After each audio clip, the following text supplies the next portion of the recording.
नवरात्रि अनुष्ठान का 7वां दिन, 7वीं संध्या। हम लोग चर्चा कर रहे हैं गुरु वंदना प्रसंग की। जथा सुवंजन अजित दृग साधक सिद्ध सुजान, कौतुक देखत शैल बन भूतल भूरी निधान। ये दोहा बालकांड का दोहा नंबर 1 है। शुरुआत की जो वंदना थी, बंदव गुरुपद कंज कृपा सिंधु नर रूप हरि, ये सोरठा है। सोरठा के छंद अलग होते हैं, मीटर अलग होता है, दोहा अलग होता है, सोरठा अलग है। छंद का नाम है दोहा, सोरठा, छप्पे, चौपाई, ये सब छंद के नाम है। हिंदी में जो कविता कही जाती है वो भी छंद है। संस्कृत में कहते हैं अनुष्टुप, त्रिष्टुप, बृहति, पंक्ति, गायत्री, ये सब छंद के नाम है। गायत्री मंत्र भी एक छंद है। तो ये दोहा है बालकांड का, जिसकी चर्चा आज हम लोग कर रहे हैं। नाथ संप्रदाय में सिद्धांजन की चर्चा होती है। सिद्धांजन तंत्र विद्या में बनाते हैं। उसको आँख में लगा लेने पर जमीन में, पहाड़ में, खान के अंदर गड़े हुए खजाने दिखने लगे। गोस्वामी जी इस दोहा नंबर 1 में कहते हैं, इसे लगाते हैं साधक, सिद्ध और सुजान। साधक लगाते हैं, सिद्ध लगाते हैं, ज्ञानी जन लगाते हैं, सुजान लगाते हैं। उनको सब कुछ धरती का दिखता है। प्रकृति में जो भी कुछ जहाँ है वो गुप्त नहीं रह जाता, दिखने लग जाता है। एक कहानी है, सच्ची घटना है। काशी में रहते थे शिवराम किंकर योग त्रयानंद, बड़े विद्वान व्यक्ति थे। एक समय ऐसा भी था जब स्वामी विवेकानंद को वेदांत का कुछ ज्ञान दिया था, पढ़ाया था। शास्त्रों के महापंडित थे और महान योगी थे, गृहस्थ योगी थे, बंगाल के ही रहने वाले थे, पर साधना के दृष्टि से काशी में रहते थे। बहुत सारे बंगाल के लोग काशी में रहते हैं। तंत्र साधक, योग साधक, भक्ति साधक काशी में रहते हैं। बंगाल के लोगों को काशी और वृंदावन कुछ अधिक ही प्रिय है। उनके पुराने शिष्य थे तो मनी आर्डर भेज देते थे, कुछ पैसा भेज देते थे, कुछ ट्यूशन भी कर लेते थे, तो खर्चा चल जाता था। बाकी समय वे साधना में लगे रहते थे। एक समय ऐसा आया उनके पास कुछ नहीं था, भोजन के लिए कुछ नहीं रह गया, खर्चा चलाना मुश्किल हो गया, आटा दाल सब खत्म हो गया।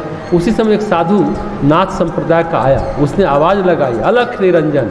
उनकी पत्नी दरवाजे पर निकली। नाथ साधु बोले, कुछ भिक्षा मिले ताकि हम भी रोटी खाएं। पत्नी हंसी, बोली, 3 दिन से तो हमारे यहाँ चूल्हा नहीं जला है, आपको कहाँ से भिक्षा दे दें? अच्छा ये बात है, हमको तुम ऐसा वैसा साधु समझ रखा है क्या? अच्छा चलो तुमको हम बड़ा घर दिखाएंगे, तुम अपना जमीन खोद लो, अपने हिसाब से निकाल कर अपना घर परिवार का खर्चा चला लो, गृहस्थ हो। ऐसा कर उसने सिद्धांजन खुद लगाया और पत्नी को लगाया। राम किंकर योग त्रयानंद महाराज ये देख रहे थे, वे हंसे। आंगन में दिखाई दिया बहुत बड़ा कलश। तुम अपना आंगन खोद लो, अपने हिसाब से निकाल कर अपना घर परिवार का खर्चा चला लो, गृहस्थ हो। ऐसा कर उसने सिद्धांजन खुद लगाया और पत्नी को लगाया। शिव राम किंकर योग त्रयानंद महाराज ये देख रहे थे, वे हंसे। आंगन में दिखाई दिया बहुत बड़ा कलश, सोने के मोहरों से भरा हुआ, ज़्यादा दूर भी नहीं, 2 फीट धरती के अंदर। देखकर पत्नी बहुत खुश हुई, खुदाई कर निकाल लिया जाए, इससे बहुत समय तक खर्चा निकल आएगा। उन्होंने खुदाई करना शुरू किया। पति से पूछी, बोले हम इस पचड़े में पड़ते नहीं, परंतु तुम्हें रोकते भी नहीं, तुम देख लो जो करना है करो। ऐसा कहकर वे जोर से हंसे।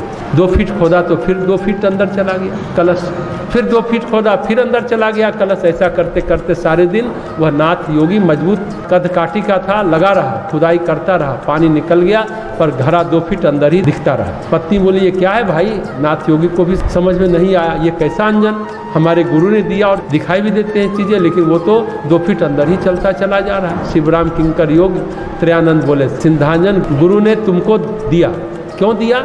चोरी करने के लिए दिया या देखने को दिया? कौतुक के लिए है, कौतूहल के लिए है, मजे के लिए है, आनंद के लिए है। प्रकृति में क्या क्या खजाना है देखो, प्रकृति का सौंदर्य देखो, जितना प्रकट में दिखता है उससे ज़्यादा गुप्त में है। खोदने के लिए तो नहीं दिया था ना, तुमने जो दुस्साहस किया उस कारण तुम प्रकृति के दंड के भागी हो। ये खजाना तुम्हारा था ही नहीं। जिसका है प्रकृति वह धन उसी को न देगी, दूसरे को कैसे दे देगी? पत्नी ने कहा, तो क्या प्रकृति ने हमें भूखा मारने के लिए पैदा किया है क्या? क्या भूखा मारेगा? बोले नहीं, तुम्हारे भाग्य में 50 रुपया है, स्वर्ण मुद्रा नहीं है। एक पोस्टमैन अभी देखो मनी ऑर्डर लेकर आ जाए। थोड़ी देर बाद एक पोस्टमैन मनी ऑर्डर लेकर आया, किसी पुराने शिष्य ने भेजा था। तो सिद्धांजन से सब गड़ा हुआ वस्तु दिखता है, सिर्फ दिखता है, ये बात समझने की है।